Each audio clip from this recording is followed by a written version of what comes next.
E aí, jovem brasileiro de todo mundo, vamos de podcast? Está no ar mais um Multitalk, o podcast intercultural das redes. Eu sou o Andrei, falando diretamente de Berlim. Se você não nos conhece, eu vou te explicar rapidinho. A gente tem esse espaço aqui para falar em especial sobre outras culturas e a vida no exterior, sempre tendo o Brasil como eixo principal das conversas. E eu sempre estou muito bem acompanhado e por uma galera de altíssimo nível. Já falamos com muita gente interessante aqui e continua falando.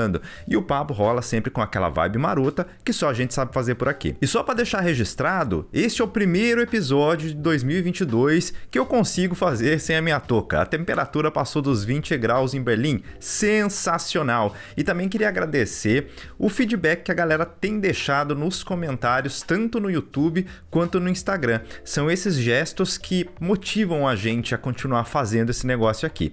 Eu já convido a você a seguir todos os protocolos que você já conhece. No caso aqui são os protocolos de apoio ao nosso canal. Se você estiver vendo pelo YouTube, deixa aquele like, camarada, porque é essencial para ajudar o nosso trabalho. E apresente também o canal para um amiguinho ou para uma amiguinha, porque você dessa maneira ajuda a gente a crescer um pouquinho mais rápido. Quebra essa para nós.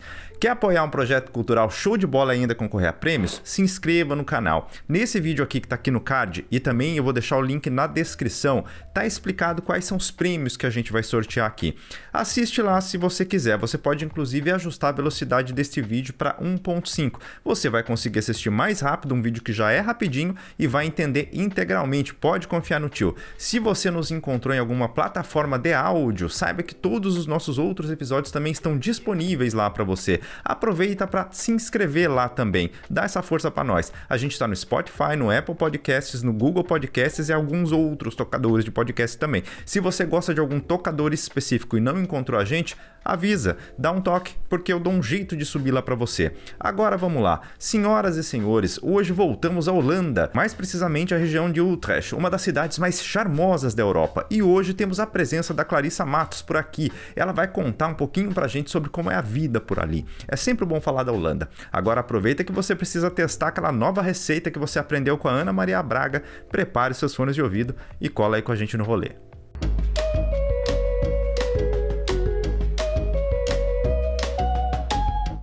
Clarissa, em primeiro lugar, eu gostaria muito de te dar as boas-vindas aqui no nosso espaço, no nosso canal, te agradecer por você ter aceitado o convite para participar do projeto. E agora eu vou te pedir uma coisa, para quem ainda não te conhece, conta um pouquinho para a gente aí quem é você no rolê. Bom, eu sou Clarissa Matos, eu sou baiana. E eu vim para a Holanda há 16 anos, quer dizer, o que é que aconteceu? Quando eu vim para cá, nasceu a Bailandesa, que é um blog que eu tenho há 16 anos, na verdade, quase 16 anos. E aqui na Holanda, na verdade, eu sou conhecida como ou a Clarissa ou a Bailandesa, na verdade. Então o pessoal te chama de Bailandesa também? Chama. Por exemplo, quando tem um evento, principalmente na comunidade brasileira, aí eu ando assim, ei, posso lhe perguntar uma coisa?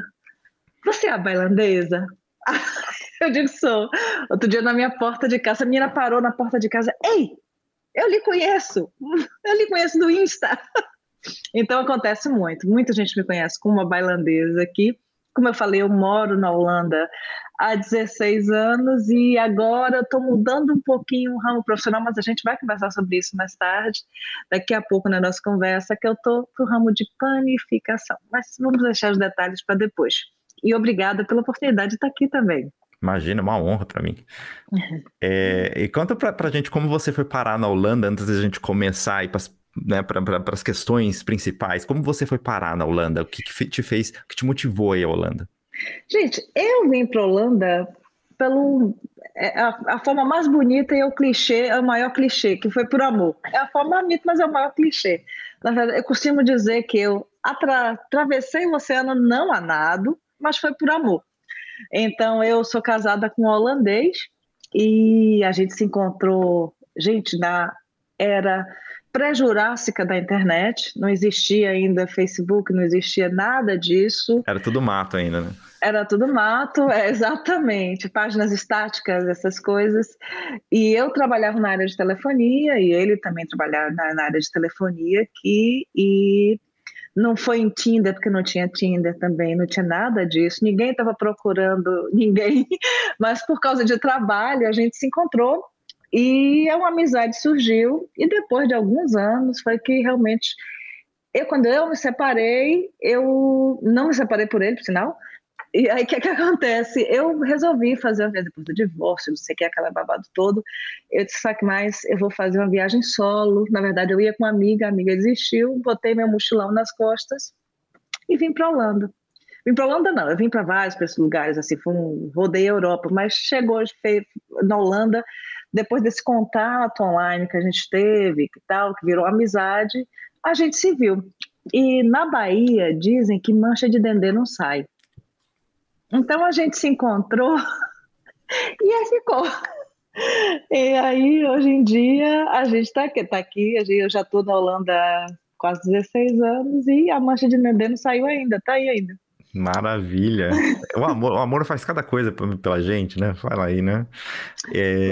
Você trabalhava na telefonia? Eu também trabalhei no ramo da telefonia no Brasil, na telecomunicações, né? Trabalhei na TIM. Você conhece a TIM?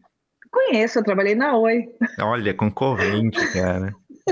Pois é, trabalhei 6 anos na Oi e aí foi muito engraçado. Eu tinha chefe na época e quando eu decidi vir para a Holanda, né, 6 meses antes, quando eu tive a confirmação e eu ia preparar, eu falei para ela, chefe, daqui a 6 meses eu vou embora, tá na hora de arrumar um substituto. Ela virou para mim e fez, Clá, você tá muito certo, sabe por quê, amiga? Trabalho tá difícil, mas marido tá mais difícil ainda. Maravilha. E aí foi isso. Nunca me esqueci dessa história.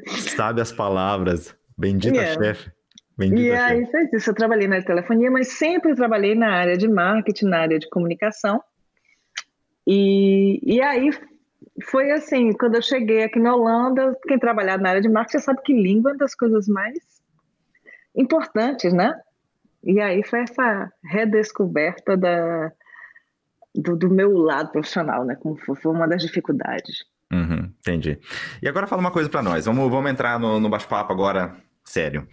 Por que é legal morar na Holanda? Né? Tipo assim, é óbvio, cada um tem uma visão diferente de quando tá num lugar, e eu acho que saber a sua experiência, saber a sua perspectiva, eu acho que é legal, é importante, né? Ainda mais você que já tá faz um tempo na Holanda, né? E se você quiser particularizar um pouquinho, né? O que o Utrecht tem de especial?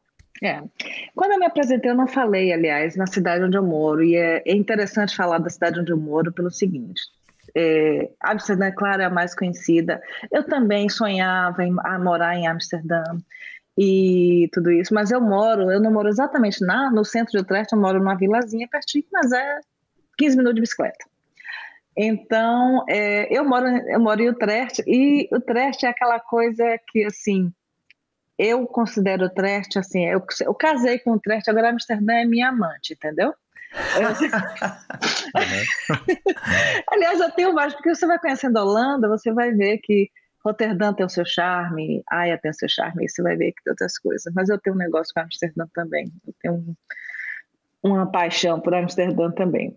Mas o que eu gosto muito de morar aqui é uma coisa que eu sinto uma palavra muito simples, é liberdade.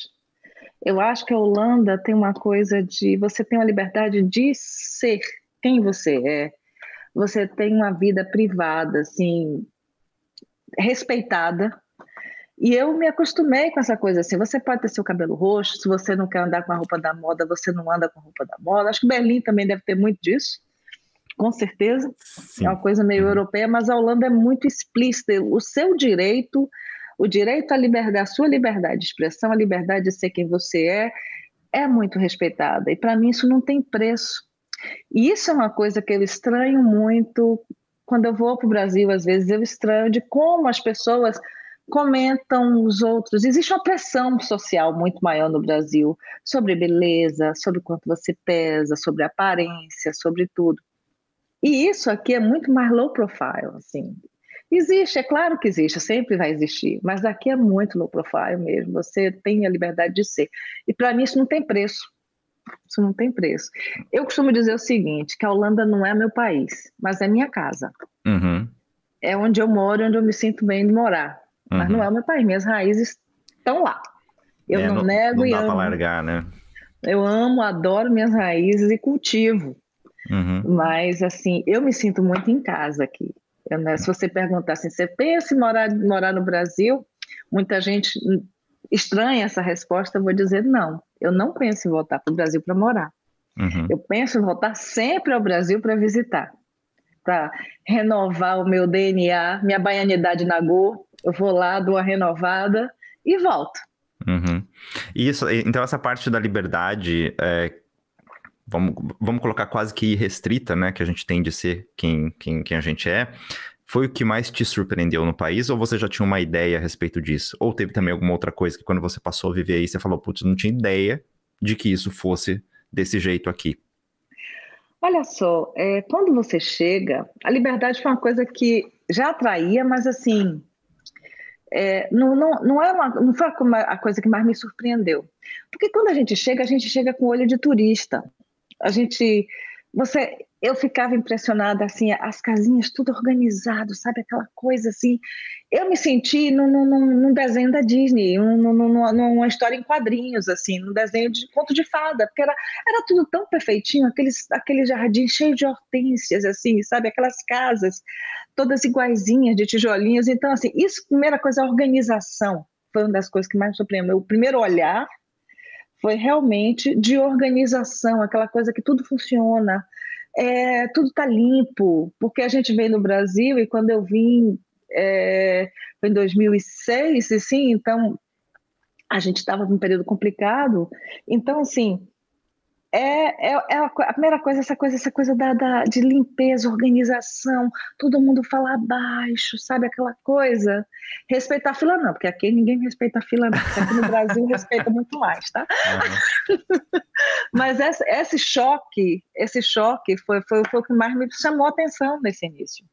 E a liberdade, depois eu fui descobrindo, né?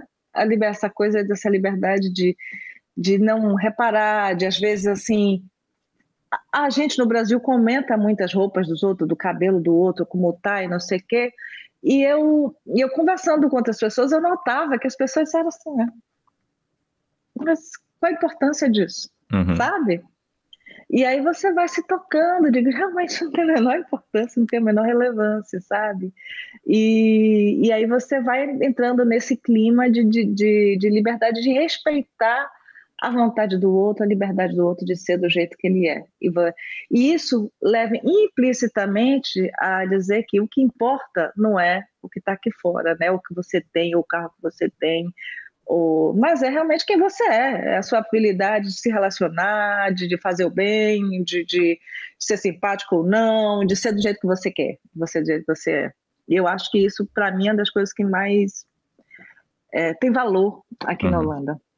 Eu entendo perfeitamente o que você está falando. Aqui, assim, eu não vou dizer que é uma coisa da Alemanha, tá? Eu acho que no geral até é. Se a gente for reparar que o alemão realmente não liga muito para que o outro tá fazendo. Isso é uma coisa mais ou menos assim, né? Mas aqui em Berlim o negócio é exagerado, cara. Nossa Senhora. Aqui em Berlim realmente não se liga. O pessoal realmente... Essa coisa de ser quem você é um negócio muito exagerado, que você vê cada coisa. Eu com o tempo, você acaba se acostumando com o negócio e tal. E eu nunca fui uma pessoa que fui muito de reparar nos outros, assim, né? A não ser que fosse, assim, uma mulher bonita, mas é normal, né? Que você olha e você, pô, mulher bonita, presença e tal. Mas de resto, eu também não sou muito assim, não, né? Mas aqui o pessoal, olha, eles puxam a corda. Eles esticam, sabe? Esticam mesmo. Nossa Gente, tem Senhora. sempre os exageros, né? Tem sempre exageros. E a gente, por exemplo, mulher brasileira é sempre acostumada o cabelo tem que estar muito arrumado, não sei o quê. E aqui tem umas, por exemplo, aqui o meu medo, até hoje, se eu vou para uma festa de casamento, se eu vou para um lugar, eu tenho medo de estar overdressed. Overdressed. Né? Eu sempre tenho medo de estar overdressed, porque está vestida demais, né? Assim, porque você vê de tudo. Você vai num casamento aqui, você vai ver gente com piranha na cabeça, calça jeans e o outro. Entendeu? Então, assim, é claro que como eu digo, a sua raiz, os seus costumes, isso nunca vai deixar, vai estar lá. Mas você está atento para outros olhares, e aí como você enriquece a sua vida quando você mora no exterior, você vê outras coisas, né? Seguramente. Se você aprender a conviver, né, com essas diferenças, né? Porque há pessoas que elas não conseguem. E acabam até voltando, né? Ou seja, uma motivação, acaba sendo uma motivação, inclusive, para voltar ao Brasil, né? Essa coisa de não Tem conseguir se gente que, adaptar. Uhum. tem gente que não se adapta, não sei o que. Não é uma crítica, tá, gente? Vocês que estão escutando a gente aqui, não é uma crítica, é uma constatação. Isso acontece. Acontece com pessoas muito inteligentes que eu já conheci na minha vida, que infelizmente não conseguiram se adaptar à vida em outro país, não estavam, digamos, preparados para uma desconstrução. Eu acho que eu vou colocar dessa forma, né? Porque você precisa se desconstruir um pouco, às vezes, para você se adaptar a esses novos determinados ambientes. E algumas pessoas não estão dispostas a pagar esse preço. Eu acho maravilhoso. Eu acho muito legal. Tem uma coach, desculpa que eu te interrompi, Imagina. mas tem uma coach, psicóloga, uma amiga nossa, conhecida minha aqui, que ela me falou uma coisa muito séria, que eu passei anos me batendo nessa coisa de eu estou entre dois países, entre duas culturas, e o que é que eu sou, o que é que eu sou, o que é que eu sou, né? Eu não sou rainha, mas assim, não tinha aquele quadro de Jô Soares, o que é que eu sou, o que é que eu sou, sois rei, né? Que ele dizia, mas assim, na verdade, você vive num terceiro espaço, entendeu? Não tem nem A nem B, não tem Brasil, nem Holanda, Brasil e Alemanha, o Brasil e Berlim, o Brasil e Utrecht. Existe um terceiro espaço, que é onde você consegue trazer o equilíbrio disso tudo, de suas raízes e também das novas experiências de quem você se torna, porque cada vez, a maneira como você trabalha, a maneira como você começa a se alimentar, que na Holanda o almoço é sanduíche ou pão, assim, uma saladinha, não sei o quê, você vai transformando, você vai se transformando também, vai incorporando outros hábitos, né? E aí, hoje em dia, eu como muito, muito, muito menos carne do que eu comia no Brasil. No Brasil, quando eu vou para casa da minha mãe, eu como o que estiver na mesa, não vou, sabe? Então, assim, existe esse terceiro espaço. Eu achei esse negócio muito legal. Para você achar, assim, para você não se sentir culpado de um lado de outro. Cara, você vive numa bolha ali no meio, que é o seu terceiro espaço. Lembra dos 3 círculos lá que tem aquela... Uma intersecção, né? Tem uma intersecção ali, Exatamente, você tá mais ou menos. exatamente. Para você ficar em paz, né? Uhum. Nessa dicotomia aí, nesse negócio, nessa dualidade que as pessoas vivem, né? Mas realmente é muito complicado, que acontece algumas coisas muito interessantes nesse aspecto, porque chega um tempo, eu não sei se aconteceu isso com você, não sei quão imersa você está e você esteve na cultura holandesa, mas eu conversando com uma pessoa, inclusive ela comentou um fato dela, foi quem que foi a Cristiane? Ela mora em Firenze. E ela estava comentando comigo que, tudo bem, ela já está muito tempo na Itália, ela é brasileira, ela se considera brasileira, gosta do Brasil e tal, tem as ligações com o Brasil, família brasileira, mas ela se desconectou um pouco com a realidade cultural de lá, né, do Brasil, e ela deu um exemplo, quando aquela cantora famosa, Marília Mendonça, faleceu. Sim. Ela ficou um pouco abismada, porque ela nunca tinha escutado falar nessa pessoa, e no Brasil estava tendo uma comoção nacional com o falecimento da pessoa. Óbvio, claro, é uma pessoa muito famosa, muito querida.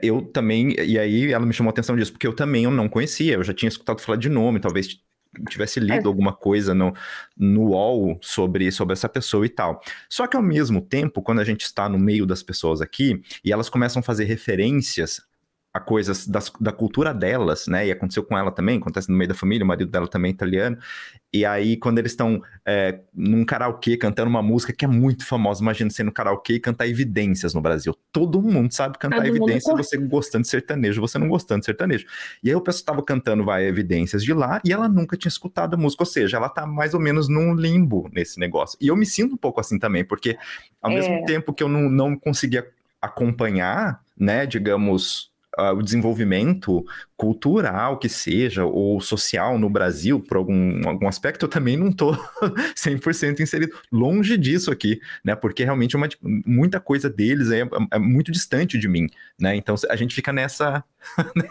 lugar louco aí. E tem uma coisa interessante, também. Existe essa coisa de acompanhar, e música, principalmente, tem uma coisa também de geração, né? Claro. tem uma coisa muito forte de geração, né? Então, assim, por exemplo, a música que toca hoje no Brasil, no mainstream mesmo, nas paradas do Brasil, eu não tenho muito conhecimento, realmente. Primeiro, eu sou mais velha, eu vim para a Holanda com 36 anos, pode fazer a conta quem quiser aí. Quem for bom de matemática, faz aí a conta. Então, assim, eu já estou versão melhorada, 5 pontos alguma coisa. Então, assim, a música tem uma coisa de geração, tem uma coisa que, por exemplo, eu sei de qual muitas músicas na minha adolescência e tal, não sei o quê, e depois você vai se desconectando, porque você não está mais naquele, né? Então, assim, eu não tenho filhos, porque às vezes os filhos trazem coisas novas para dentro de casa, né? O que eu costumo é ouvir sempre, tentar ficar ligada nas coisas que estão acontecendo e que eu gosto, né? Que sejam compatíveis com o meu gosto. Mas essa coisa de desconexão é interessante, você não sabe o que está acontecendo. De vez em quando eu tenho uma relação de ódio e amor com a mídia no Brasil, de vez em quando eu estou mais conectada, de vez em quando eu dou uma afastada. E agora tem uma coisa muito interessante, que é quando vem um artista brasileiro, por exemplo, você vai num show brasileiro, e o meu marido, ele é muito ligado com música brasileira, ele é apaixonado por música brasileira, mas eu me lembro que teve um show de Mônica Salmaço aqui, e a gente foi, mas sabe qual é a frustração que a gente dá? Que como expatriado, você tem toda uma história, ou com aquela música, ou com aquele artista, ou com seja, e você não consegue repetir a emoção que você está sentindo para a pessoa que está do seu lado, porque ele não tem essa bagagem cultural que você tem, né? Que você traz. E você quer que ele veja aquele entusiasmo, que ele sinta o mesmo entusiasmo que você sente. Mas o seu parceiro, quando é de outra cultura, ele não tem essa e vice-versa, né? E vice-versa. Tem muita coisa que eu vejo, eu digo, eu não achei graça. Aí eles olham de quem fez, eu não achei graça. Desculpa, né? Mas... Desculpa, eu não sou esse stand-up comedy, esses comediantes, assim, é muito difícil me fazer rir, assim, os comediantes daqui, sabe? A diferença de humor, essas coisas, mas realmente existe essa coisa de acompanhar a vida cultural do país que você não vai. Por exemplo, o Carnaval da Bahia, que eu era fanática, alucinada que passei, hoje em dia é uma outra festa, que eu não tenho, que eu assisto, me emociona até hoje, quando eu vejo na televisão, ou quando eu vejo o Carnaval da Bahia, daqui as lágrimas caem nos olhos de ver aquela multidão. Mas se eu for para lá, eu tenho certeza que a sensação vai ser outra, né? Que é aquela coisa, né? A gente tem saudade, do que a gente tem saudade, não existe mais. Assim, o filho da vizinha já cresceu, aquele barzinho que você gostava já mudou, sabe? O fulaninho onde você comprava o pão também já não é ele que faz. Você tem uma saudade do que não existe mais, né? A gente tem que aprender, né? A passar por cima disso aí, superar, né? É superar se abrir também para as coisas novas. Não é só se abrir para as coisas novas do país que você está morando, mas se abrir para as coisas novas que estão acontecendo onde você deixou. Que lá não parou, né? Mas é difícil, não é? Você não acha difícil? Eu acho muito difícil, cara. É difícil. É difícil. Então, é muito difícil, assim, essas coisas que às vezes, essa música é linda.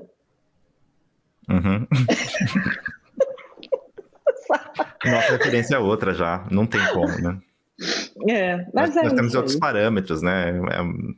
Eu também não sou jovem, eu não sou mais, né, aquele garotão, né, que tal, não dá, eu não consigo, né? E eu já me desconectei com muita coisa também que a galera do meu tempo, né, meus amigos que moram no Brasil até hoje, que eles curtem ainda. Eu não curto nem o que eu curtia naquela época, sabe? Eu já tô em outra também, quer dizer, é diferente. Mas, enfim, vamos falar de adaptação. Eu queria que você me falasse qual que foi o maior desafio para você no seu processo de adaptação, além do idioma, imagino. Na idioma, nem dizem capítulo à parte. É um capítulo à parte, porque... Você sabia alguma coisa de holandês quando você foi? Uma coisa interessante, quando eu vim para cá, a gente já existia, era Skype, Clarice, porque são tantos softwares, era Skype, já existia Skype, e eu estudava holandês pelo Skype com ele. Ele me mandou o livro de aluno e ele ficava com o livro do professor e a gente estudava. Naquela época eu não tinha esses AirPods, mas eu tinha... Ele mandou também um fone de ouvido com extensão de sei lá quantos metros de fio que eu ficava rodando pelo meu apartamento no Rio. Eu morava no Rio na época. Então, essas são as histórias assim. No tempo, gente, que não existia celular, que você botava no tripé, ficava conversando, FaceTime, nada disso. Era Skype com fone de ouvido que tinha um fio, sei lá quantos metros de fio tinha pelo meu apartamento, eu morava no Rio, cozinhava junto, a gente assistia, alugava mesmo DVD, tinha DVD na época, a gente ainda, tá? E aí... Jovens, vocês que não sabem o que é DVD...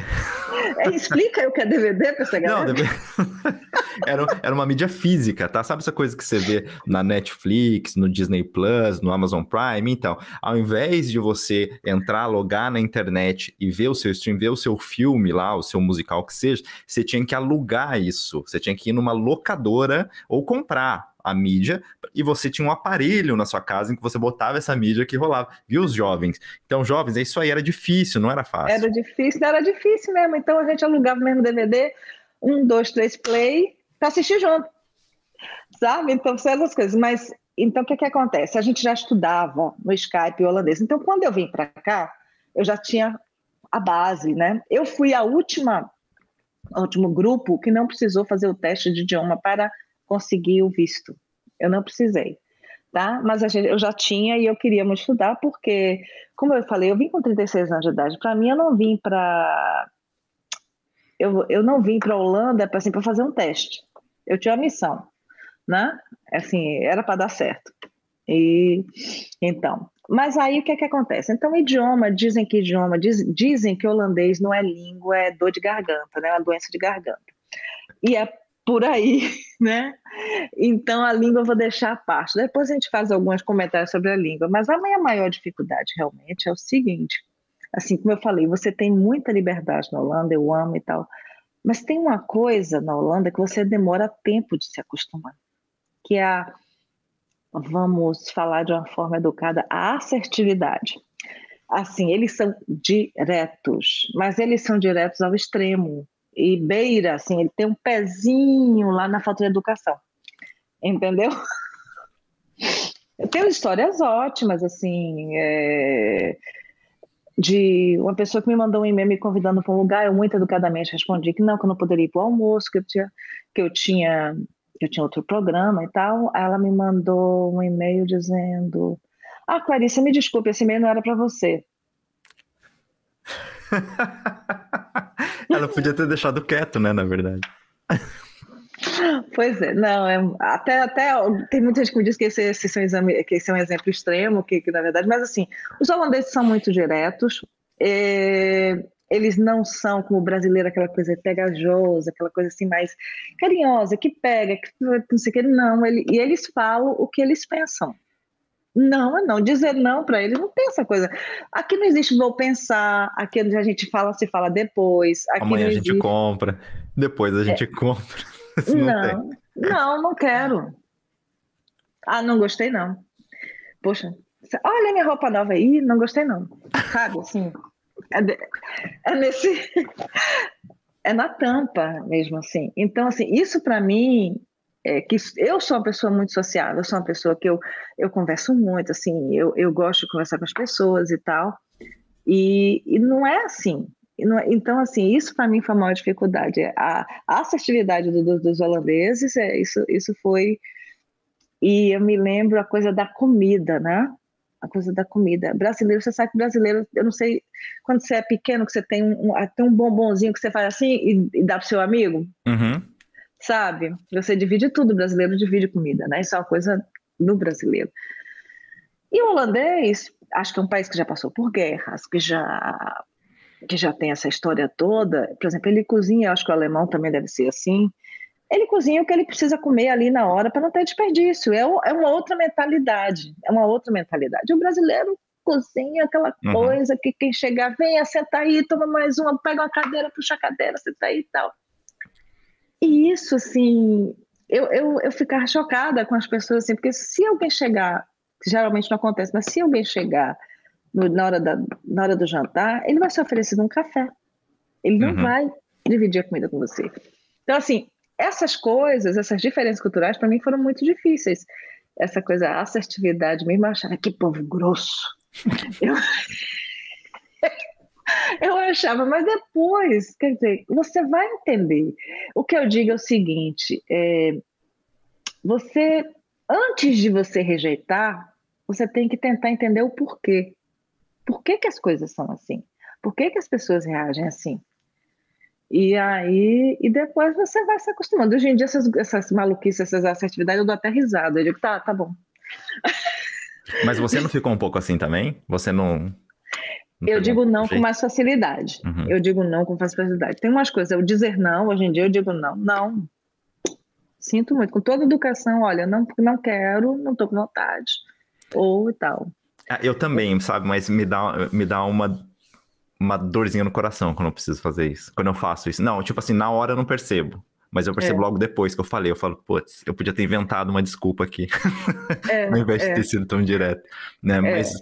as pessoas não se ofendem, não. É muito mais uma encarnação minha do que das pessoas em si mesmo. O que eu aprendi aqui é que você pode dizer não. Você não precisa. Dizer não não é ofender uma pessoa, né? Você pode dizer não e explicar o porquê, né? Então, assim, você não é obrigado a fazer aquela toda. Assim, outra coisa que o holandês tem muito eles têm horror a pessoa que ostentação. Eles têm horror à Uhum. ostentação. O holandês ele tem um dizer que o normal já é maluco o suficiente. Entendeu? Então, assim, apesar dele não, essa coisa da aparência, ele não ligar o que o outro faz, mas ele não gosta de ostentação. Ele não gosta, por exemplo, de fazer aquele jantar para sobrar um monte de comida. Ele não gosta, você deu muito blim-blim, muita coisa, que você faz aquela coisa exagerada, que vem do calvinismo, né? Que vem da cultura calvinista, da religião, que era tudo muito espartano, né? Que o Calvino era tudo espartano e tal, não sei o quê. E essa sobriedade que o holandês tem muito, né? Ele não nada de exagero, tudo é muito simples, tudo é.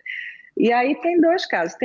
Aí o holandês fica com fama de sovina, né? De pão duro.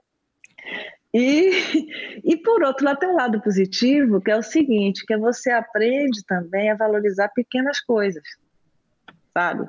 É uma florzinha no jardim, é aquela coisa assim, coisas pequenas e que você aprende como eles admiram coisas pequenas e cultivam coisas pequenas da vida, né? E Uhum. eu acho também super legal. Interessante. Me fala uma coisa, pela tua experiência, você está faz muito tempo aí já. Como é a relação do povo local com os estrangeiros? No geral, você pode dar uma visão geral disso aí. E aí você pode até comentar também o fato de se você sendo brasileira, se isso de alguma forma chama atenção, se não, se o pessoal te acha mais simpática por causa disso, ou se não faz muita diferença. Eu nunca, na verdade, eu nunca me liguei muito essa coisa se eu fazia diferença ou não. Eu notava assim, quando eu cheguei, eu vivo numa vila, eu não moro numa cidade grande. Então, assim, uma moreninha passeando por aqui chamava mais atenção na época, entendeu? E assim, mas eu senti o olhar muito mais de curiosidade do que foi. Eu acho que o holandês, a história da Holanda é de tolerância. A história da Holanda, por causa do comércio, toda a mentalidade holandesa é de tolerância. Você sabe que muita gente fugiu da Inquisição de Portugal e Espanha, veio para a Holanda porque era um país que aceitava mais pessoas de outras religiões e tudo. Eles também precisavam, isso era uma maneira de atrair também investimentos. A Holanda é um povo muito ligado em comércio, sempre foi. As Índias, então, todas as companhias de navegação, essas coisas todas, e o comércio. Então, assim, a Holanda sempre foi muito aberta. Mas o que é que eu vou lhe dizer? Existem grupos que são discriminados, existe muita discriminação, e como o racismo, infelizmente, eu acho que no mundo inteiro a gente está vendo um aumento de, de, de racismo, discriminação e mais polarização aí que a gente está vendo, né? A gente vê o crescimento de extrema-direita, a gente vê um crescimento aí forte de racismo, então a gente vê também mais racismo aqui também. Por outro lado, a gente vê também movimentos mais fortes contra o racismo também, As pessoas sabe? se posicionando um pouco mais, As né? pessoas se posicionando Uhum. mais contra o racismo, partidos políticos que estão se posicionando contra o racismo, contra a discriminação.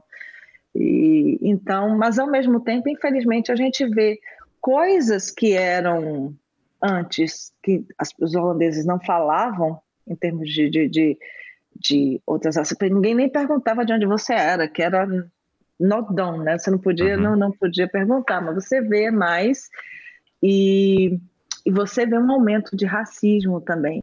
Mas eu, pessoalmente, eu tive alguns momentos de racismo na minha vida que, sim, numa entrevista o cara perguntou, você é brasileira? Mas você não é do tipo manhana, né? Eu falei assim, se eu fosse holandesa, você me faria essa pergunta? Uhum. Entendeu? Eu não ganhei a vaga, não se preocupe, eu não fui admitida. Por exemplo, a minha vizinha aqui de porta, eu comprei uma casa aqui, eu e meu marido, a gente comprou uma casa e a gente acabou de se mudar, estava limpando a casa e tal. Eu estava assim, não estava bonitinha, assim, cabelinho, nada, cabelo para cima, tal. Aí eu abri a porta, ela veio pegar um pacote que o correio deixou na minha casa. Ela olhou assim, você trabalha aqui? Eu falei, não, eu acabei de comprar. Então, assim, é o estereótipo, né? O estereótipo do imigrante que trabalha na limpeza, trabalha, sabe, assim. Uhum. Então, existem momentos como esse. E existem os grupos, como assim, os grupos de outras nacionalidades, mas como muçulmanos, ou de outras nacionalidades muçulmanas, e turcos, marroquinos, esses sofrem muito mais preconceito do que sul-americanos, por exemplo. Uhum. E tem um outro dado interessante, é que 40% da população do Suriname, que era colônia da Holanda, vive na Holanda. 40%, gente. 40% é coisa pra caramba. Uhum. É que as pessoas às vezes não têm noção, né, do número. 40% é muita coisa, gente. De qualquer coisa que você analisa, você fala de 40%. A população do Suriname vive aqui, que tem uma população muito forte negra, né? Uhum. Tem uma população muito, muito forte negra. Então, assim, mas existe preconceito? Existe. Essa coisa de que... É a mesma coisa dizer que no Brasil que não existe racismo. Que todos os povos vivem em comunhão e tal. Existe, porque existe no mundo inteiro, na verdade, né? Existe no mundo inteiro. Não dá pra fingir que a gente vive numa bolha que lá tudo perfeito, não tem como. Por exemplo, foram feitas pesquisas que pessoas que tinham nomes árabes ou marroquinos ou sobrenomes, que eles tinham menos chance de conseguir um emprego. Então, muita gente muda o nome para conseguir emprego, né? Que é muito triste. Uhum. Então, assim, não dá para dizer que é também o país das maravilhas. Não existem problemas, mas de um modo geral eles são mais tolerantes e importante, eles são curiosos sobre outras culturas. Isso eu acho importantíssimo. Assim, existem não sei quantos festivais de filmes asiáticos, filmes russos, filmes orientais, filmes tem não sei quanto, música, você pode ouvir música do mundo inteiro aqui. Filme russo, eu acho que agora não vai ouvir, a gente não vai ver. Durante um tempinho, pelo menos. Durante muito tempo, espero, a gente não vai ver, não. Uhum. Mas eu acho que eles são muito abertos para esse tipo de coisa. E existe racismo, mas de um modo geral é um povo tolerante. Eu até comentar isso assim, os holandeses, eles têm uma... Eu já falei essa teoria algumas vezes, teoria que eu tenho, de que... As pessoas que já me escutaram falar isso, me perdoam, mas eu vou falar isso para minha convidada aqui. De novo, azar seu também, eu faço o que eu quiser também, o canal é meu. Eu tenho uma teoria de que os holandeses, se algum dia se descobrirem que a vida é em Plutão, os primeiros a aprenderem a falar o plutanês serão os holandeses, porque eles têm uma habilidade impressionante para aprender novos idiomas. É verdade. Não é? Eu conheci alguns holandeses quando eu estava no Chile, 2010, e o pessoal falava já muito bem o espanhol, estava aprendendo, mas falava bem o espanhol. Só que assim, eles já falavam holandês, eles já falavam inglês, alguns deles falavam já também alemão, alguns outros falavam francês, né? E alguns ainda arriscavam falar alguma coisa em português com a gente, né? Quer dizer, como assim, né? Eu falo, porra, eu já velho ali, ralando para aprender, né? Um idioma novo, e os caras tudo molecada, sabe? Já falando um monte de coisa. Pô, impressionante. Eu não sei o que tem na água aí. Não sei se é... Não sei que tipo de droga eles tomam quando são crianças aí, não sei. Eles falam muitas línguas, eles têm capacidade. Eu acho que como falou, a questão da tolerância e de ser aberto a outras culturas. Isso não tem muito a ver. Uhum. A nossa televisão aqui não tem dublagem, quase nada. Claro que se você for assistir um filme, você tem a opção da legenda, você não tem a dublagem, tá? Você só para criança, claro. só para criança. Mas então, isso é uma coisa muito importante, uma coisa que eu fiquei alucinada. Eu estava na Alemanha, eu fui para a Alemanha uma vez, cara, tudo dublado. Tudo dublado. Eu não consegui assistir nada. Não é? Você imagina. Eu acho que o holandês deve ser mais ou menos isso também. Pra você legendar um filme alemão, não cabe. Tipo, as palavras são gigantes na tela. Tipo, tem uma palavra, os caras encaixam uma palavra na outra, assim, não vai caber. Então, qual que é a solução plausível para isso? Vamos dublar tudo. Mas tem coisa que não cabe, simplesmente. Não, meu nome, querido nome, não cabe em lugar nenhum aqui na Holanda, né? Nome português, que é aquele nome grande, né? Eu tenho lá não sei quantos nomes. Uhum. Então, assim, o que é que acontece? Não cabe no sistema. Só cabe no sistema de imigração mesmo. Então, assim, eu vou para o dentista ou para alguma coisa, Nedal Rodrigues, sou eu. Dá Benique, sou eu. Uhum. Eu já sei. Ele fala metade do meu nome, assim, o sobrenome, eu já sei, sou eu. Então, assim, ou então eu pergunto, vem cá, a gente tem que fazer o seguinte, tá, o nome curto ou o nome longo? O nome curto é esse, o nome longo é esse.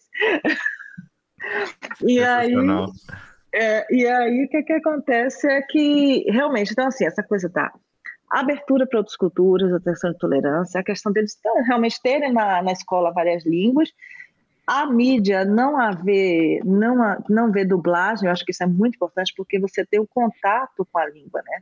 Você sabe que uma das coisas que eu fazia para aprender holandês rápido, mesmo que eu não entendesse absolutamente nada, eu ligava o rádio. Porque você já fica ali, pelo menos, no clima, né? Os sons vão se tornando menos alienígenas para você, Claro. né? Uhum. Então, assim, você vai se acostumando com o som. Então, assim, eu ligava o rádio, eu tinha eu tinha a palavra do dia, que eu lia no jornal, escolhia uma palavra, e essa palavra eu usava em 3 frases por dia, sabe assim? Tinha vários truques, porque tem uma coisa, você quando vem mais jovem, você aprende mais rápido a língua. Quando você vem adulto, você sofre mais, ainda mais se for uma língua dessa, né? Uhum. Um alemão, e o alemão ainda é mais, a gramática ainda é mais difícil. Eu não tenho parâmetro de comparação. Eu sei que é muito mais fácil para um alemão aprender holandês e para um holandês aprender alemão do que, sei lá, alguém com o nosso tronco linguístico, né, latino e tal, aprender qualquer idioma germânico, né, porque é horrível. A minha experiência também, eu fui aprender depois dos 30 também alemão. Horrível. É horrível. Então, assim, tinha que deixar essa coisa Então, a questão de não ser dublado e as pessoas daqui serem expostas ao inglês ou, sei lá, as outras línguas, eu acho que ajuda, né? Ajuda, e eles estudam na escola, né? Pelo menos eles têm a opção, né? Tem o inglês, o alemão, ainda tinha a opção de mais uma. Uhum. Então... E tem essa coisa também do histórico deles, não sei, me ocorreu agora isso também, de que eles têm um histórico de serem um povo comerciante, né? Que faz muito comércio, né? Então eles precisam até, por uma questão diplomática e comercial, né, dominarem pelo menos outras formas de comunicação que não seja só o idioma local. Exatamente, até porque com o holandês, meu amigo, se tu só vai falar no Suriname, em Aruba, na África do Sul e na Holanda. Então tem que dar os pulos, tem que se virar. Então você vai virar. Na África do Sul é um tipo de holandês, né? É uma versão de holandês, digamos assim, um dialeto, mas eles se entendem bem. E o engraçado é que, para piorar a situação, a Holanda, esse país que eu chamo de Sergipe do Norte, ele tem 2 línguas, não é só o holandês. Como assim? Oficial, você está falando? Oficial? 2 línguas oficiais, reconhecidas pela Unesco. Existe o frísio. Frísio. Tem uma parte da Alemanha onde se fala também. É lá no norte, né? No norte, perto da Dinamarca. Exatamente. Tem o frísio, que é uma língua reconhecida pela Unesco. Ainda tem vários dialetos. Eu me lembro, isso foi muito engraçado. A gente foi para o sul da Holanda e estava assim no início, e eu achando que já estava assim, já posso me arriscar a falar, sabe que você está animadinho? Aí a gente estava no sul da Holanda, eu fui no supermercado e digo, deixa que eu falo no caixa. Aí eu fui falar no caixa, a mulher olhando para mim, falou um negócio, eu fiquei assim... Deixa quieto, fala aí, assume o volante. Eu olhei para exatamente, assume aí. Assume o volante. Aí ele olhou para mim, não se preocupe não, porque eu também não entendi. Porque que era um dialeto da região, né? Cada região tem seus dialetos ali, né? Das vilas pequenas. Então, assim, não é simples, né? E diferença de sotaques, por exemplo, o Utrecht tem um sotaque diferente de Amsterdã, tem um sotaque diferente de Roterdã, aí você fica, digo, gente, um país desse, essa titicazinha... Assim, diferença idiomática. Tem tantas diferenças, né? E tem tantas diferenças, mas tem isso, né? Tem duas línguas, piorando você tem que aprender, basta uma, mas a outra, se o cara falar, você não entende, não entende.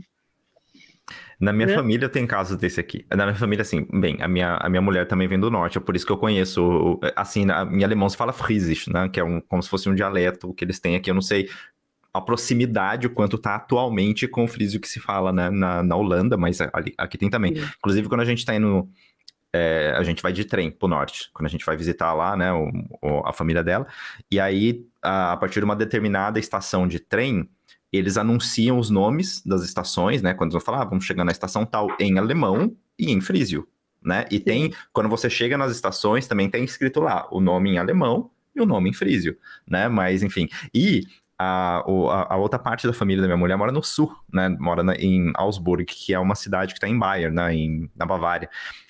E o avô da minha mulher, eu não entendo uma palavra que o cara fala. Uma palavra, eu não consigo me comunicar com ele. E o meu sogro, o pai da minha mulher, fala que ele também não consegue, ele é alemão, sabe? Tipo assim, é um negócio louco aqui. Mas tudo bem, ele fala do jeito dele lá, aí a avó dela traduz, né? De vez em quando a avó dela eu consigo entender alguma coisa, mas o avô dela, eu não consigo entender nada do que ele fala. Zero. Comunicação zero. Você sabe que eu tinha um pavor quando eu tava falando holandês, quando você viu o povo, você falava, a pessoa começava a espremer o olhinho assim. Eu digo, não espreme o olho. Não espreme. Não espreme o olho, não. Ai, mano. Fala uma coisa pra mim, questão de trabalho. Eu queria saber um pouco do seu projeto, né? Se você quiser dar um panorama geral de como é a questão de trabalho na Holanda, tudo bem, fica à vontade, mas eu gostaria de saber um pouco mais sobre o seu novo projeto que você está fazendo. Porque você falou em off para mim na última conversa que a gente teve, contou um pouquinho, mas eu falei, não fala muito, não. Deixa para falar depois quando a gente estiver gravando, porque daí já fica registrado. Conta para nós um pouquinho. Eu vou contar. Para quem não conhece, eu trabalhei em telefonia, sempre em marketing, e aqui na Holanda, depois de 3 anos mandando 150 currículos, entrevistas e me batendo lá e tal, eu consegui o trabalho que eu queria, que era na área de marketing. Eu trabalhei com turismo, trabalhei durante 11 anos, até chegar o nosso amigo Corona, né? Que o setor de turismo entrou em colapso, e é claro que a minha empresa que eu trabalhava também se reestruturou, e a minha vaga sumiu. E aí também foi um momento assim, né? Depois de 11 anos, aquele baque, todo mundo em lockdown, tá na hora de ver o que é que eu quero fazer da minha vida. Vem a crise dos 50 na cabeça, e o que é que você quer? Aí eu vi assim, eu não quero mais voltar para aquela coisa do 9 to 5, aquele que eu trabalho de escritório, não quero mais. E aí, mas ao mesmo tempo, lockdown, eu estava down também, né? Porque era assim, existe aquela coisa de rejeição, aquela coisa de você estar isolado em casa, o que é que eu vou fazer da vida? E é o momento que você, apesar, já que a gente está em casa, né? Fechado em casa e tal, é hora de você olhar para você, o que é que você faz bem, o que é que você não gosta, o que é que você não faz bem, o que é que as pessoas querem também, né? Que estão dispostas a pagar alguma coisa, a comprar, porque você não vai fazer caridade, senão você não vive. Você pode fazer, mas você também tem que ter um trabalho que lhe dê sustento. E aí eu olhei, tem uma coisa, né? Eu sempre gostei de culinária, é uma coisa que sempre andou na minha vida, e a questão de fazer, de pães e a patisserie em geral, assim, eu sempre gostei muito de pães, bolos, essa coisa de fazer coisas no forno, eu sempre gostei. E aí eu olhei, eu mergulhei, eu já fazia, eu mergulhei na fermentação natural no Corona, eu e o mundo inteiro, né, virou uma febre. Mas o que é? Explica para mim o que é isso. Faz de conta que eu sou uma criança de 5 anos que está aprendendo. Eu vou lhe explicar. Você pode fazer pão com fermento daquele saquinho que você compra no supermercado, né? E você pode fazer pão com fermento que você faz. E como que faz fermento? Eu não sei como faz fermento. Bom, primeira coisa, fermento é uma coisa que está no ar. Fermento é um fungo.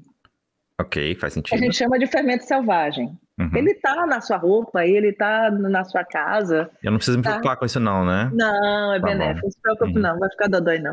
Uhum. E aí, o que que acontece? Quando você junta a farinha com a água, e esse funguinho que está aí e se você bota no lugar quentinho, e você vai alimentando ele, então, o que que acontece? Você vai criar uma cultura de micro-organismos, né?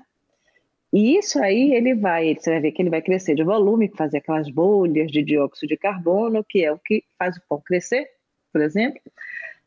E ele pode substituir, de uma forma muito mais pura, o fermento de saquinho. Deixar claro aqui que o fermento não faz mal a ninguém, o fermento do supermercado faz mal. O que faz mal é o pão industrializado, que as pessoas colocam um monte de aditivos, que é para o pão crescer, é para o pão ficar macio, é para o pão para fortalecer o glúten, para ficar mais fácil, para a fermentação acontecer mais rápido. Então, esses pães industrializados, que são cheios de conservantes e tal, não sei o quê, você tem a oportunidade de fazer com água, farinha e sal um pão completamente puro e livre de aditivos, feito de um fermento selvagem. Além do processo em si ser um processo fascinante, que você faz o negócio, né? Ele aparece assim. Quanto tempo demora para você fazer uma fermentação, para você criar um fermento? De 7 a 10 dias você cria esse fermento. Depois esse fermento você vai alimentando ele, né? Refrescando ele Ah, não. Mas tem famílias que guardam o fermento original por 100 anos aí. você tá Ainda tem brincando? o meu que eu fiz, eu já fiz vários, mas tem um que eu tenho aí, o último que eu fiz no início da pandemia, um que tá até hoje comigo aí. Eu só estou renovando, renovando, renovando. E você consegue fazer o pão. Mas o importante dessa história toda, por que eu decidi fazer o negócio do pão? O que eu fiz? Aí eu vi que esse processo do pão, ele restaurou um pouco minha confiança. É aquela coisa de você aprender uma nova habilidade, aprender uma habilidade que é considerada difícil, porque fazer pão já é uma coisa considerada difícil, e pão de fermentação natural ainda outra liga, né? Pão de fermentação natural já é o master. Então eu achei, poxa, se fez ser feito em mim, pode ter feito em outras pessoas também que com a pandemia ou por outros problemas quaisquer, ou querem se reinventar profissionalmente, ou perderam o emprego. Por exemplo, no Brasil a gente está numa situação econômica difícil.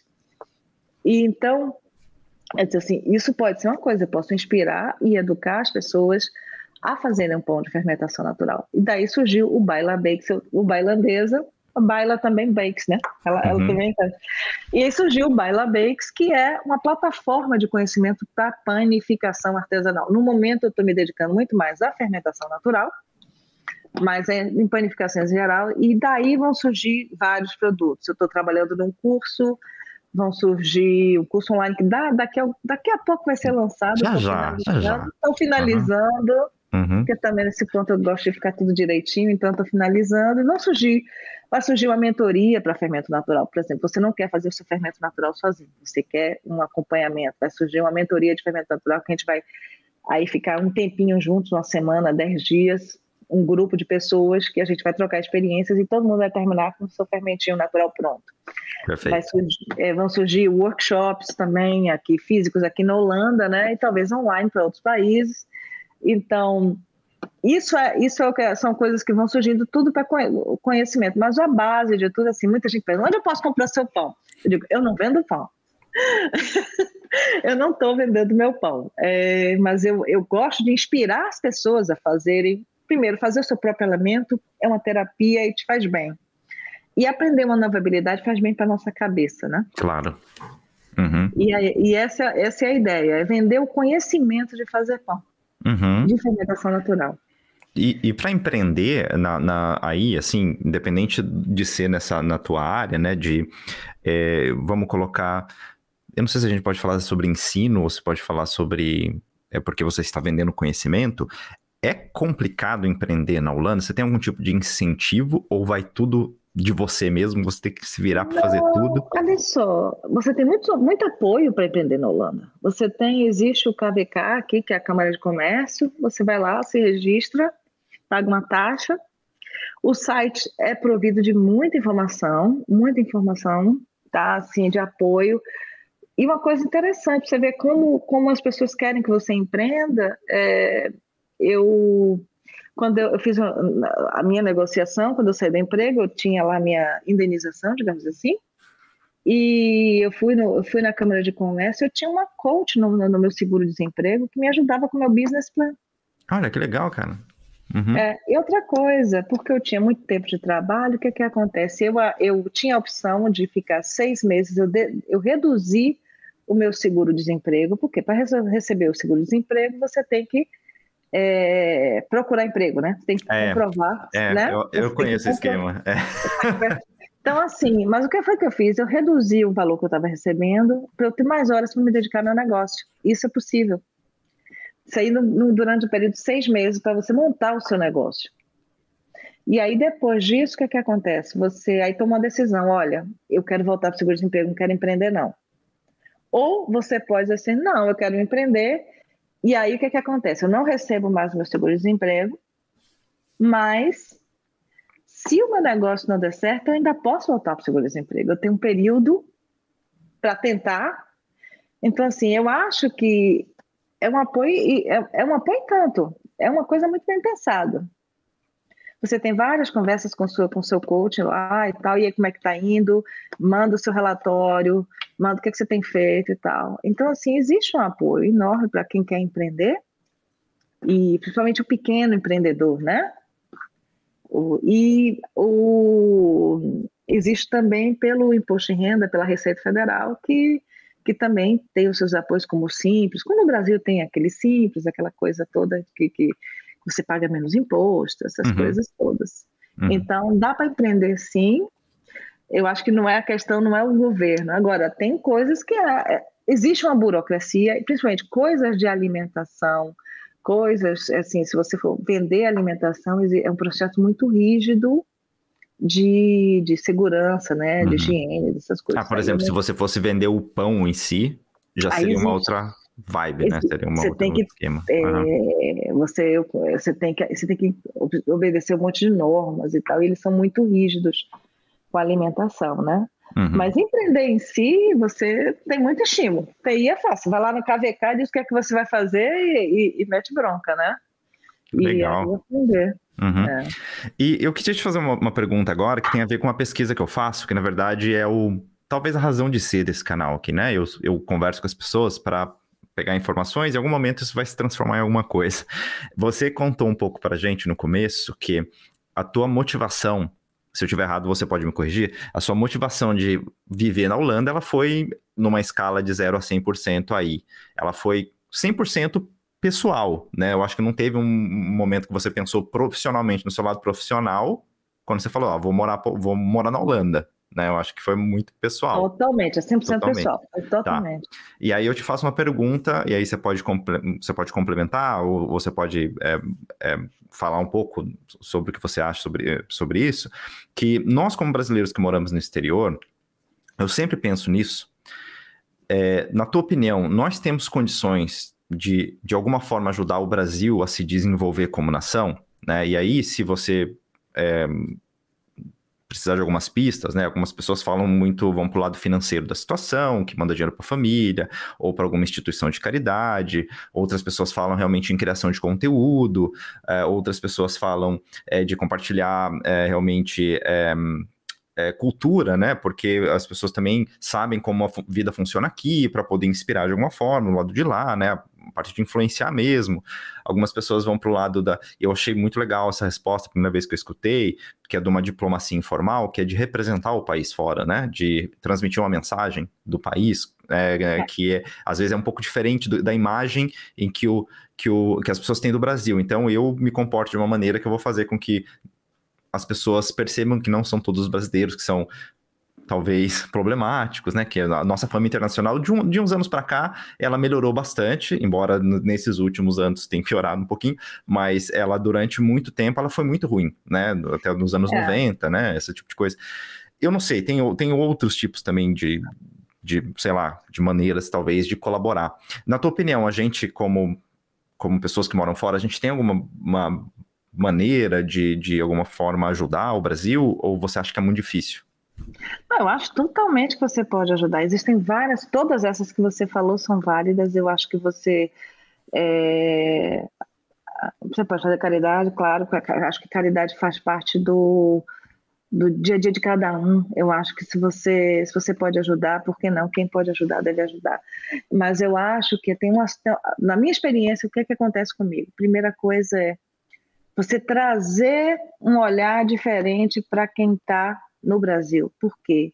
Às vezes você está tanto no seu umbigo ali que você não vê o que está acontecendo. Então, assim, você trazer um olhar diferente. Quando você conversa com um amigo, quando você conversa com algum parente, principalmente nos momentos polarizados como estamos hoje, você traz uma outra opinião, de uma outra fonte completamente diferente, sabe, assim, e para trazer, agregar e não para dividir. Mas olha, existe essa vertente aqui também, existe a coisa, isso é uma coisa, um olhar externo.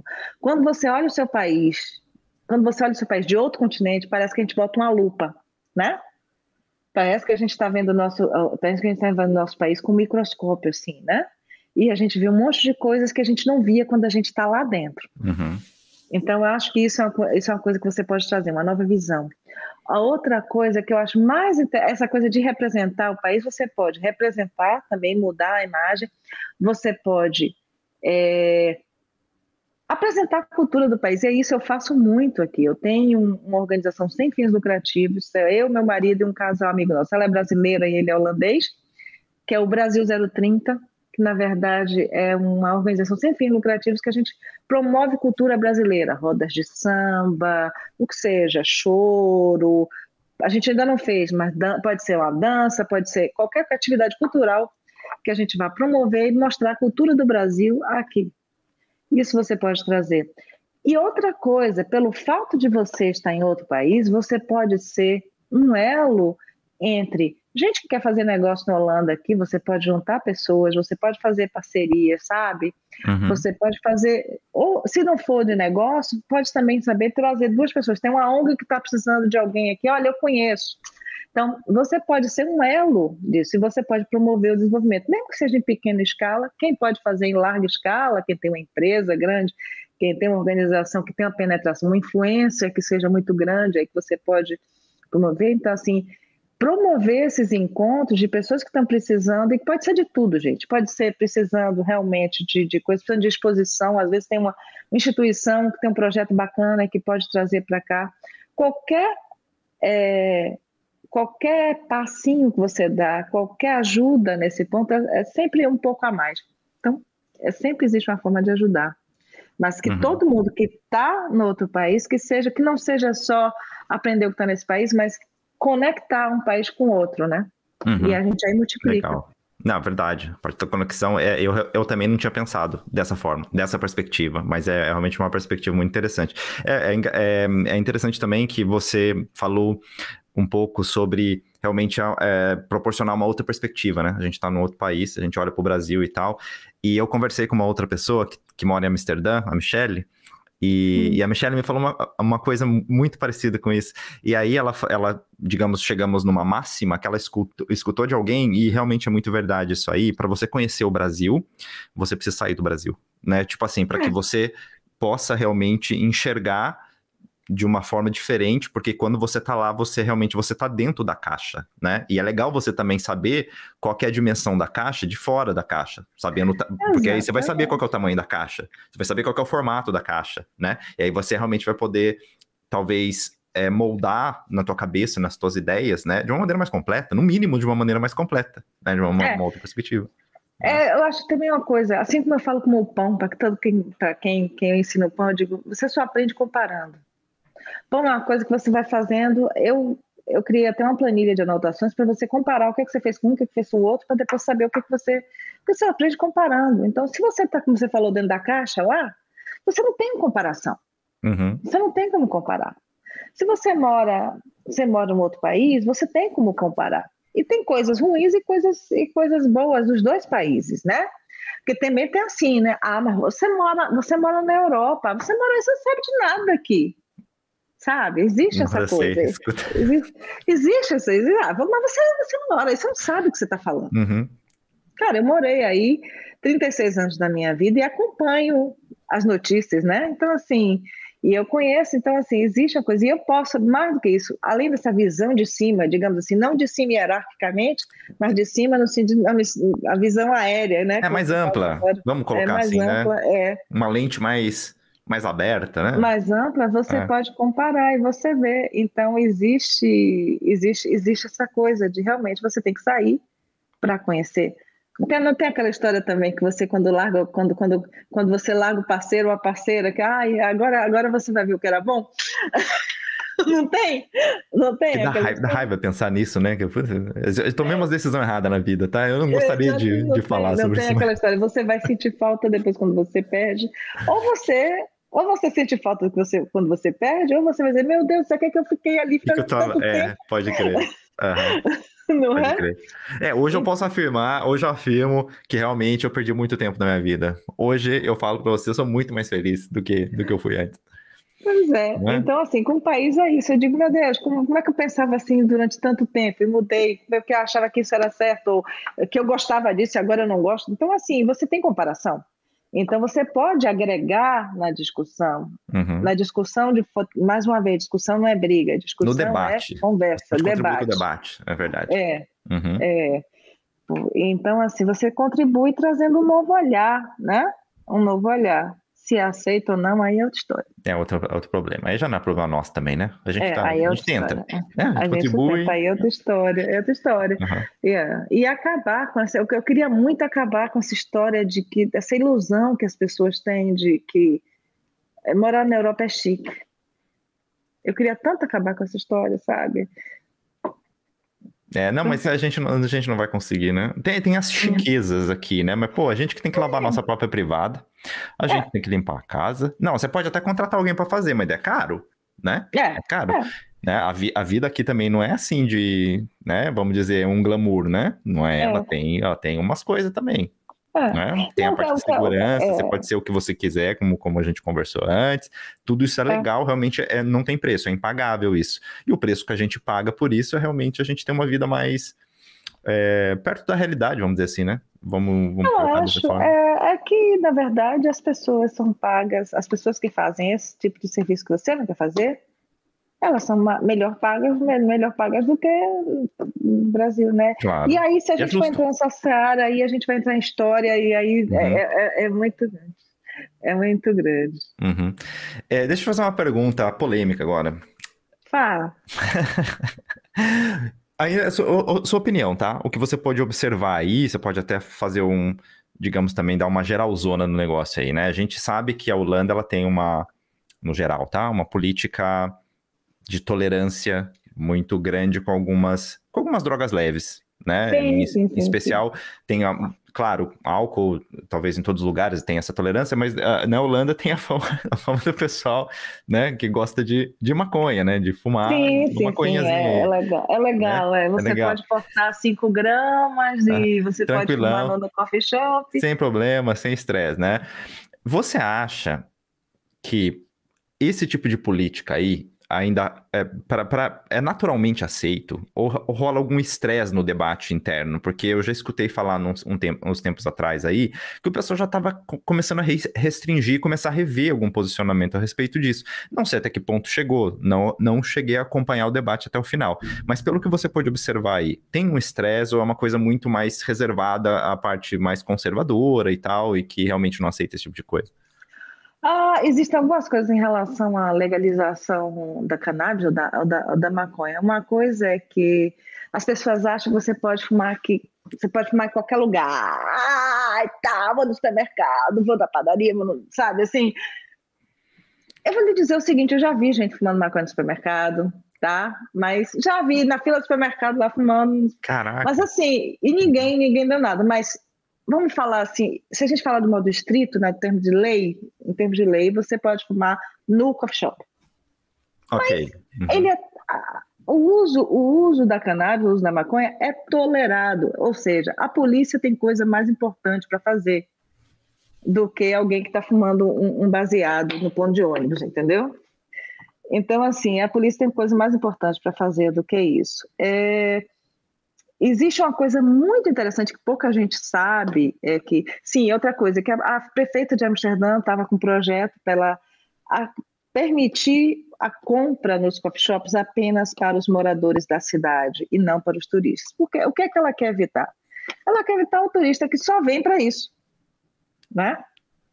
Que só vem para isso, que não quer aproveitar Amsterdã. Amsterdã é muito mais do que The Valley, que é o bairro da Luz Vermelha. É lindo, por sinal. O lugar é lindo, tem os canais e tal. E então, assim, mas Amsterdã é mais do que isso. Por outro lado, e a gente tem que ser muito bem pensado numa atitude dessa, porque se você não vai comprar no coffee shop, vai ficar cheio de gente vendendo drogas pelas ruas. E as pessoas vão para o outro lado, né? Então, é uma coisa que tem que se pensar muito bem. Então, existe essa história realmente de que eles queriam restringir para moradores, para quem é registrado na prefeitura, que você teria que apresentar o seu cartãozinho, sei lá, provar que você mora aqui na Holanda para comprar. E falando comprar, estava engraçado no corona que os coffee shops por causa do lockdown ia fechar. Cara, as filas do coffee shop estavam dando volta. Porque eles não estavam permitindo a lotação completa, né? Tava permitindo só. Ai, agora tem uma coisa muito interessante. Meu fone está quebrando a bateria. Tem um outro aqui que daqui a pouco eu vou botar. Mas vamos lá, você está ouvindo bem ainda, né? Tô por enquanto. Uhum. O que aconteceu? Sim, o que é uma coisa que muita gente não sabe, que é uma coisa esquizofrênica nesse sistema, é que o coffee shop ele tem licença para vender a maconha, mas ele não tem licença para comprar. E como que eles arrumam o negócio, então?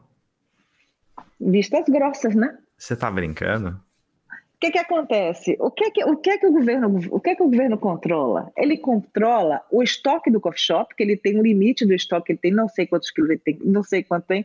Existe um limite do estoque, do quanto ele pode ter, e ele controla, e a lei é que você pode fumar no coffee shop. Então, ou seja, o controle é feito na ponta do consumidor, entendeu? Mas Entendi. eles não controlam a produção. Uhum. Isso é uma coisa que eles têm estudado aí, que é uma coisa completamente esquizofrênica, né? É muito esquisito, cara, muito esquisito. Uhum. É uma coisa muito esquizofrênica, mas isso é uma coisa. Então, assim, as pessoas toleram, sim. Eu acho que existe um crescimento do conservadorismo no mundo inteiro, como você vê nos Estados Unidos agora, que está rolando muita coisa lá em termos de lei de anti-aborto, de livros escolares que estão querendo. Então, existe... Mas, cara, você não precisa concordar comigo, mas esse conservadorismo deles aí é um conservadorismo que simplesmente ignora a história, o passado. É um conservadorismo gratuito, é por ser, Exatamente. né? Considera toda uma evolução de um sistema e de sistemas. Eles esqueceram coisas que aconteceram há pouco tempo atrás e estão querendo requentar temas que já foram... que, teoricamente, a gente... já não devia estar discutindo mais. A gente tinha que avançar nos debates, não é? Desculpa, não queria te cortar. Eu costumo dizer o seguinte, a tecnologia ela evolui assim, né? Às vezes até assim. Uhum. A humanidade, o ser humano evolui assim. Sabe? A gente vai e volta, a gente vai e volta, a gente tem uns ciclos de que você volta e que você vai, né? Vem iluminismo, vem, sabe, assim? Então, assim, eu acho que a gente está entrando numa dessa, ó, que a gente vai voltar, a onda está voltando, para depois abrir de novo, né? Você vê a Europa se juntou, aí começou o Brexit, né? Tá lá, então assim, a gente vive essas coisas, né? E agora esse horror da guerra, né? Que a gente está vivendo aí. Então, mas em relação ao conservadorismo, existe um aumento do conservadorismo, né? Que a gente está vendo, que existem algumas pessoas aqui existem e a Holanda tem partidos políticos conservadores, realmente, que todo mundo pensa que a Holanda é o bunda lelê, né? Que todo mundo que não tem.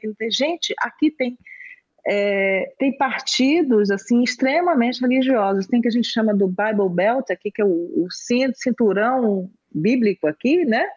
Que tem gente que assim que não usa o carro domingo, que vai vestidinho de preto para a igreja, sabe? Assim, as menininhas todas vestidas que vão andando. Então existe também essa parte conservadora, né? Mas a liberdade individual é muito preservada aqui, e eu acho que isso jamais pelo acontecerá. menos isso. Então tá Pelo bom. menos isso, a liberdade individual. Em relação às drogas, existe isso. Eu acho que eles estavam tentando mudar esse controle da compra dos coffee shops, né? Da produção, né? Que não é, neguinho fecha o olho. Do atacado, né? Vamos dizer assim. Do atacado, exatamente. Do atacado. Eu acho que eles estão pensando em controlar, realmente. E eu acho que a questão do turismo exagerado, predatório em Amsterdã e em alguns lugares, está chamando a atenção e eles estão querendo selecionar, digamos assim, de uma forma, o turista que só vai para beber, fumar maconha, fazer baderna e tal. Mas isso é uma coisa que tem que ser muito, muito bem estudada, porque você pode realmente estimular a compra na rua, né? Que aí a droga é de pior qualidade, essas coisas todas. A arrecadação todas. Diminui, né? Exatamente, exatamente. A Holanda é muito assim, muito organizada para essas coisas, algumas coisas, por exemplo, festivais com êxtase e tal, as pessoas já eles têm teste de graça para você testar se o seu êxtase é bom ou não, entendeu? Caraca, velho, olha. Porque é melhor você testar, a pessoa vai tomar de qualquer jeito. É melhor você ter certeza que o cara vai tomar uma coisa de qualidade do que ter não sei quantos passando mal, entendeu? Interessante, cara. Você pode testar. Então, lugar mais seguro na face da terra para você tomar êxtase. Holanda. Não, eu digo que eles gostam de organizar tudo, né? Tem uma história, só para lhe contar mais uma história aqui. Tinha um lugar aqui perto de Utrecht que o povo ia, no meu tempo a gente chamava isso corrida de submarino, que o povo fica no carro, né? Namorando no carro. E aí o pessoal começou a encostar o carro lá e o pessoal começa a ficar namorando lá, né? Gente, a prefeitura chegou lá, vamos organizar logo, botou logo as paredes para ter mais privacidade dentro dos carros, botou máquina para camisinha, máquina para absorvente, Sensacional, sensacional. A vida como ela é. Não, eu acho que assim, é pragmatismo, entendeu? Vai acontecer, vamos organizar então? Tá certo? Não, mas é isso. Cara, o pragmatismo, ele faz tanta falta em alguns momentos, sabe? Principalmente nesse momento conservador que a gente tá, né? Essa coisa de ficar requentando o tema, né? Essa coisa de ser um conservadorismo sem memória, sabe? Uma coisa assim, pô, mano, vamos ver qual que é o problema, vamos diagnosticar e vamos dar uma solução plausível pro negócio. Prática, Exatamente. Né? Ficar apelando então, assim, isso é uma coisa que você vê muito aqui, essa coisa de assim, não existe tema proibido. Não existe nem na TV e não existe tema proibido. Existia um programa, não sei se ainda tem aqui, eu nunca me esqueço, que eles falam para os jovens mesmo, mas é uma coisa que eles expõem tudo que você quer saber. Você possa imaginar, assim, eles ensinam. Eu cheguei aqui, quando eu cheguei aqui a ficar assim, né? What? Qualquer tema polêmico e de uma forma muito instrutiva e numa linguagem jovem, entendeu? Não é uma linguagem científica ou linguagem médica, é uma linguagem jovem. Então, e ela eu até acho motiva isso mais, né? Ela até aproxima mais as pessoas. Eu acho positivo. Eu parto do pressuposto que informação é prevenção de qualquer coisa. Com certeza. Então, não existe tabu de conversar sobre as coisas, de ser aberto para discutir sobre as coisas e assim, informar é melhor do que fingir que não está ali e deixar o problema inchar, né? Isso sem dúvida nenhuma. E falando em tabu, aí é uma outra pergunta muito técnica, existe alguma coisa parecida com a Red Light e com os coffee shops também em Utrecht? Ou é uma coisa muito de Amsterdã isso? Eu vou trocar aqui meu fone só um minuto, claro. Tá? E eu te porque ele acabou aqui. Você está me ouvindo? Perfeitamente. Ok. Então, sim, em Utrecht a gente tinha uma Red Light aqui que era de barcos, mas eles fecharam. E tinha uma ruazinha também que era conhecida das vitrines, aqui era uma rua pequenininha, mas também eles fecharam. O que acontece? Existia também muito tráfico de mulheres. A gente não pode romantizar também a parte da prostituição legal aqui. Existe a prostituição legal, mas existe também muito tráfico de mulheres, né? Mulheres que vêm de vários países, inclusive o Brasil, e que vocês vão dançar na boate, na verdade o pessoal pega o passaporte e as meninas são obrigadas a se prostituir. Então, eles acabaram, que atrás diziam que tinham muito tráfico de drogas e tráfico de mulheres e tal, e eles aqui no Utrecht, pelo menos até onde eu sei, não tem mais. Mas tinha um bar e o engraçado é que eu passei uma vez na hora do almoço nesse lugar. Gente, o povo na hora do almoço ficava cheio de carro rodando ali, ó, nos barcos, tipo casas-barcos, sabe? E assim, eu digo, gente, esse povo no trabalho, o povo sai na hora do trabalho. Mas realmente, nesse sentido, eles terminaram aqui. E o bairro da Luz Vermelha também, ele está só por causa desse movimento de acabar com o tráfico de mulheres e tal. Você está vendo que está mudando muito. Você vê muito mais hoje em dia casas de sucos, sabe? Esses bares mais hipzinhos, você sabe? Casas de café, coffee shops no sentido de vender café mesmo. Então, café de verdade. De café mesmo, e sucos, essas coisas. Está mudando um pouco a cara do bairro. Uhum. Eu perguntei também por uma questão, porque eu sei que a cidade, o Utrecht, é uma cidade universitária, né? Então, eu não sei, talvez atraia estudante, não sei, eu tô presumindo aqui, tá? Eu realmente eu não sei, porque realmente eu nunca fui do movimento, né? De frequentar esse tipo de ambiente. Mas, assim, não sei, nem como estudante, na época como estudante tão pouco. Não era a minha vibe, mas não sei, né? Talvez a galera... Eu não sei. Eu tenho a impressão que os estudantes não são os maiores frequentadores. Essa é a impressão que eu tenho. E teve um documentário que eu assisti que era uma prostituta ela falando até que, na verdade, era quase um trabalho social, porque tinha muita gente lá para conversar. Ela ia lá para bater papo. Tinha cliente que ia para lá conversar, sabe? Bater papo dentro de muita gente solitária, homens mais velhos que tá bom. Mas eu realmente não sei. Eu sei que esses lugares terminaram aqui, houve um protesto das prostitutas na frente da prefeitura, porque elas não tinham lugar de trabalhar, né? E eu não sei qual foi a solução, realmente não acompanhei o processo. Mas esse é um assunto também, é um assunto muito polêmico, né? A questão da prostituição e da prostituição legal, que aqui é legal, você ser prostituta, você tem direito ao seu plano de saúde, você tem direito você paga imposto e tal. Mas também existe tem um submundo aí que a gente não conhece, né? E muitas mulheres são exploradas. Né? Sem dúvida. Sem dúvida. E aí, sobre a sua cidade também, eu já li em alguns blogs, não foram poucos, tá? Galera considerando que o Utrecht é uma cidade muito subestimada para turismo. Você concorda com essa afirmação? Eu concordo em gênero, número igual. Eu tenho até medo de concordar e ela se tornar muito popular. Eu não tenho condição para falar. Assim, como eu te falei, eu ainda não estive na Holanda, né? Então eu tenho que fazer que nem a Glória Pires lá, né? Eu não sou capaz de opinar, mas você né? Então... Não, Utrecht é uma cidade lindíssima, é uma cidade super histórica. Os romanos estiveram aqui. Então, assim, você tem ainda marcado no centro da cidade o que seriam as margens, os muros da cidade romana, né, do castelo romano que era aqui.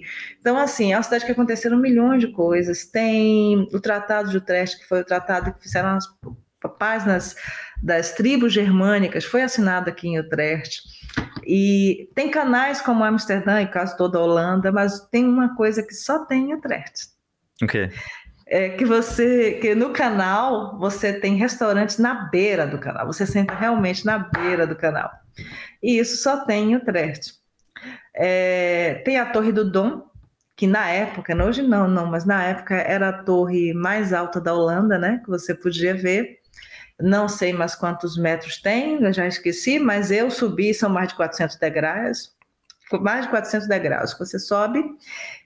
E eu subi, ainda era turista, quando eu vim para cá, eu saí do Rio de Janeiro, morava no Rio, estava 37 graus no Rio de Janeiro, aqui estava menos 2. Eu subi, quando eu desci, eu já estava gripada. Foi assim... Imediatamente. E você pode ver quase tudo lá. É muito legal. Por enquanto, ela está em restauração, deve ficar mais uns 3 anos em restauração. E tem uma história muito interessante nessa torre, porque ela é ligada a uma catedral e ela já foi reconstruída. A torre permaneceu intacta, mas houve uma tempestade e que separou a torre da catedral.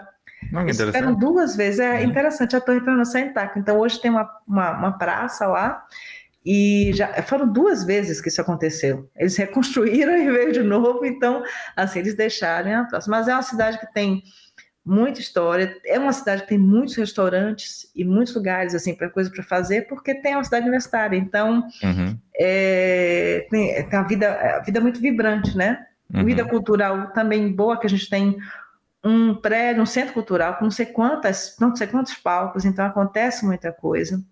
No verão, passear de barco pelos canais, você pode pegar um barco com tapas, churrasco no barco, então assim. E tem muita coisa para fazer, assim, para ver. Eu considero assim, se você está turistando, uma pessoa que vem do Brasil, que tem muita coisa para ver, quer ver mais países na Europa, eu consideraria um bate-volta de Amsterdã, sabe? Assim?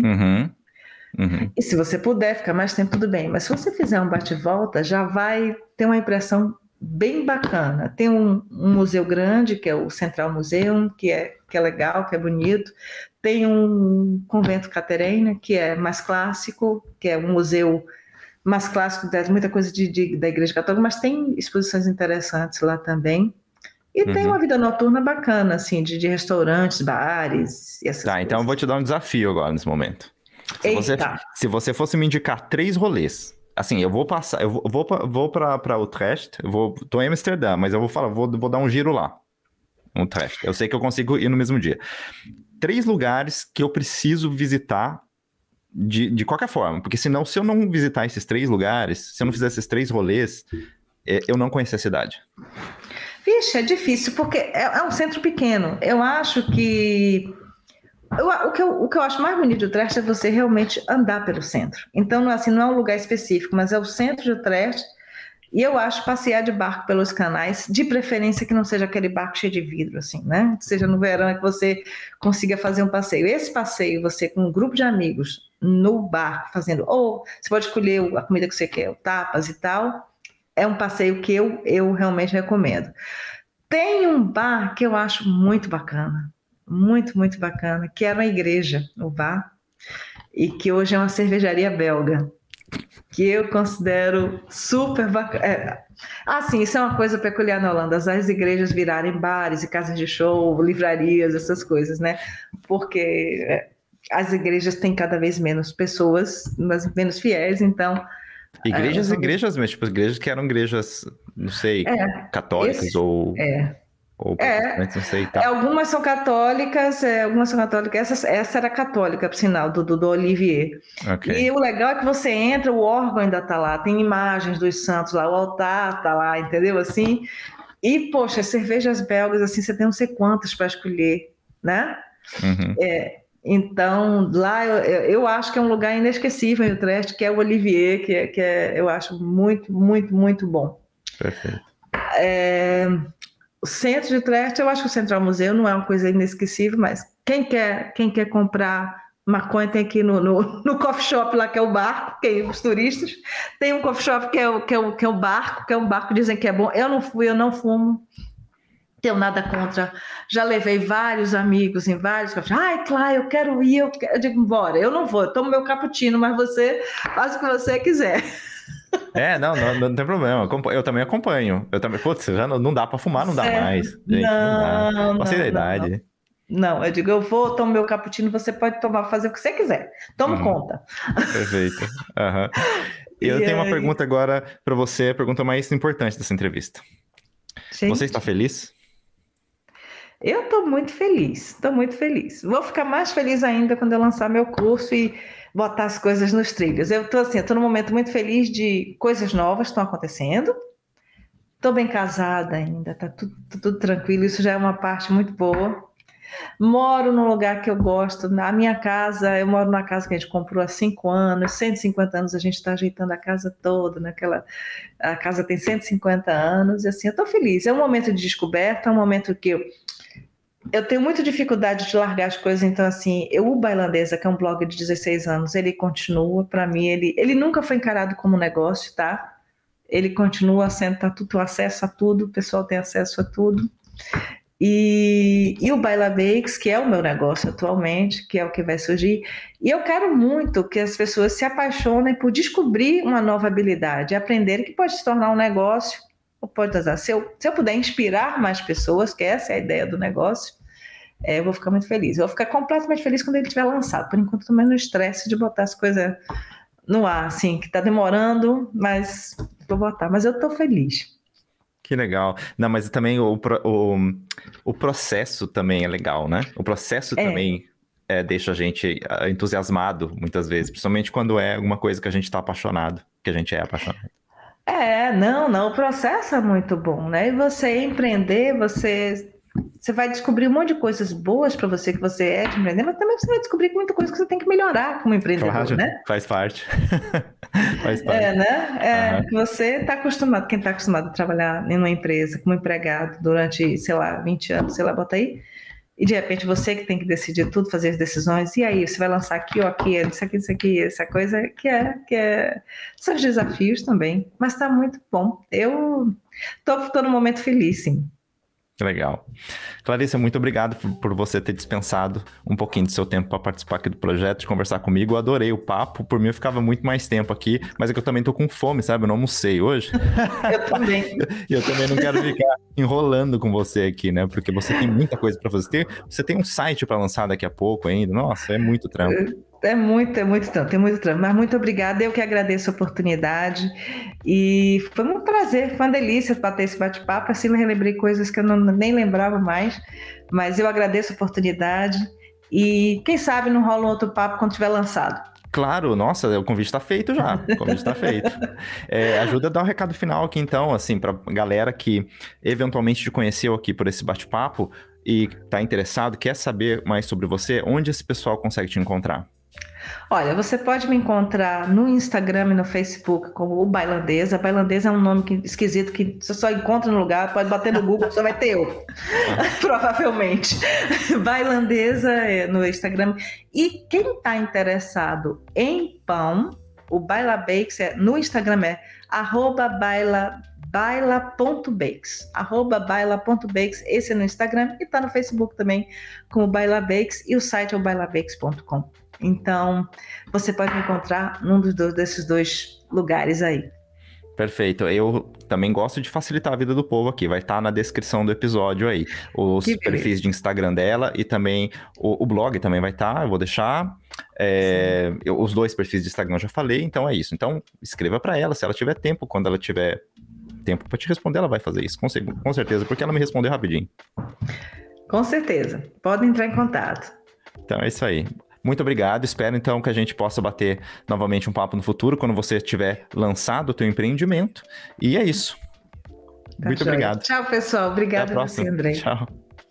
Muito obrigado por sua audiência e por sua paciência. Lembrando que este e outros episódios estão disponíveis tanto em nosso canal do YouTube quanto em outras plataformas de áudio. Se você estiver vendo pelo YouTube, aproveita para deixar aquele like, camarada, se inscrever no canal e ativar as notificações. Se você estiver escutando a gente por alguma plataforma de áudio, se inscreva lá também, dá essa moral para nós. E já vai seguindo a gente também pelo Instagram, porque esse é um dos requisitos para que você possa concorrer aos prêmios que a gente vai sortear aqui sempre que a gente alcançar metas de inscritos. E caso você queira saber, também há outras maneiras de apoiar o nosso projeto. A primeira delas é adquirindo produtos e serviços dos nossos parceiros através dos links que estão aí na descrição ou enviando qualquer quantia para nós. A nossa chave Pix também está na descrição. E uma última coisa, brazucas que moram fora ou gringos que conhecem a cultura brasileira que também gostam do Brasil. Eu quero conversar com você aqui neste espaço, me mande uma DM pelo Instagram. Quem sabe não rola um dia deste, não é? É isso aí, muito obrigado e até a próxima. Tchau!